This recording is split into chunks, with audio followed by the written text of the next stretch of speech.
We're going to show you how to make healthy homemade lava cake because today is day 2 of our 30-day series of posting 30 days straight. Alright, to start off, in a bowl we're going to add a half cup of oat flour, a third cup of cocoa powder, 1 teaspoon of baking powder, and a quick little pinch of salt.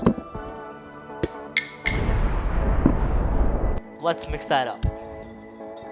To replace sugar, we're going to add a half cup of agave sweetener or honey, 2/3 of a cup of oat or almond milk, and we're going to give that a mix.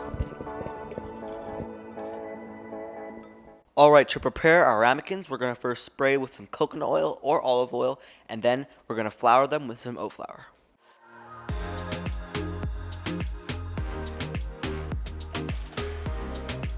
Now let's pour our batter into our ramekins. Alright, this is a perfect time to go ahead and hit that subscribe button to help us get to 500 subscribers by the end of the summer. And there may be something a little bit special at the end if we do achieve that goal. Let's bake this at 400 degrees Fahrenheit for 10 to 12 minutes or until the sides are cooked and the center is lava. Let's sprinkle our lava cakes with some stevia leaf powder, or we can sprinkle it with some oat flour, whatever you prefer.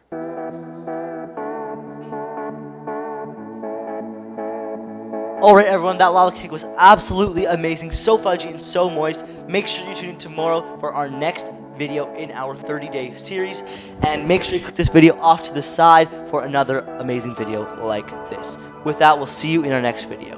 Bye.